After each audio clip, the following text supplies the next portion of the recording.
কোনো লাভ নাই। হেল্প করাতে দুটো আসিফ নামের একটা ছেলে মারা গেছে, আসিফ নামে মারা গেছে। ওটা আমি তো নামও বলে দিলাম, আসিফ নাম আসিফ, ও মারা গেছে। মারা গেছে আজকে ভাইলো? হ্যাঁ, আজকে লোক মারা গেছে। এখন পর্যন্ত শেষ খবর পাওয়া পর্যন্ত আমরা জানতে পারছি 2 জন মানুষ মারা গেছে। আজকে তো অনলাইন বন্ধ, ফেসবুকে তো দেখা যায় না, টোটাল বন্ধ, সব বন্ধ। এমনিতে আমরা অনেক সময় পাশের বাসার বাড়িতে যাচ্ছি এখন হেল্পের জন্য, তো ওদের পাশে ওয়াইফাই আছে, সেই ওয়াইফাই সুবাদে আমরা ঢুকতে পারতেছি অনলাইনে। এছাড়া অনলাইনে ঢোকার কোনো অপশনই নাই। ওয়াইফাইও আজকে কিছুক্ষণ বন্ধ ছিল, এখন মনে হয় চালু হয়েছে। সব বন্ধ। আমরা একটার দিকে ঢুকছিলাম একটা বাসায়, ওই বাসায় ওয়াইফাই পাইছিলাম, মিথ্যা কথা বলে লাভ নাই, ওয়াইফাই পাইছিলাম। ওয়াইফাই সুবাদে ঢুকছিলাম।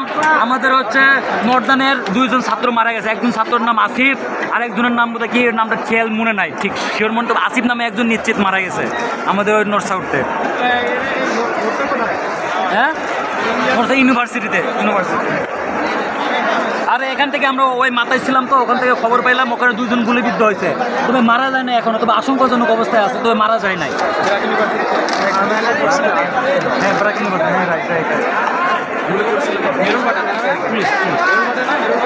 এখানে তো ছাত্রলীগ নাই, ছাত্রলীগ না, এটা হুদয় গুজব চলে, পুরো পুলিশ আসতেছে এখানে, আমরা ছাত্রলীগ না। মানে পুলিশের সাথে যা আসবে আপনাকে সব ধরে নিতে লাগবে, এটুকু পুলিশ। ছাত্রলীগে তো আলাদা তো আর ব্যানার নাই যে ওরা ছাত্রলীগ। তবে কষ্ট লাগছে, গতটা যখন ছেলেটা মারা গেছে, একদম 18 বছরের একটা ছেলে, হানি ফেলার পরে মারা গেছে।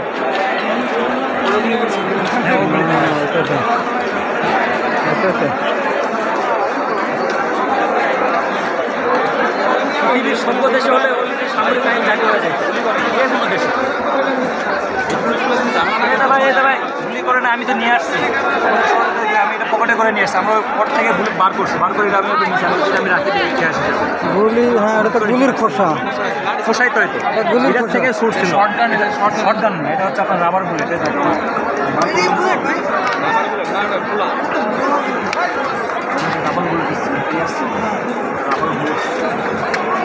বুলেট পাইছি, এটা আবার বুলেট, রাবার বুলেট ছিল রে ভাই, আমরা তো ওখানেই ছিলাম না, আমি এটা সাথে করে নিয়ে আসছি, এটা আমি রাখি দিচ্ছি। সেটা গুলি বন্ধ মারতেছি ভাই, এই জায়গায় মনে হয় গুলি করছে না, বাইক করছে না, আপনার নাই, পড়ে গেছে, ওইটা ঢুকে গেছে, আমরা এটা রাত দিয়ে খুঁচাই বাইক করছি।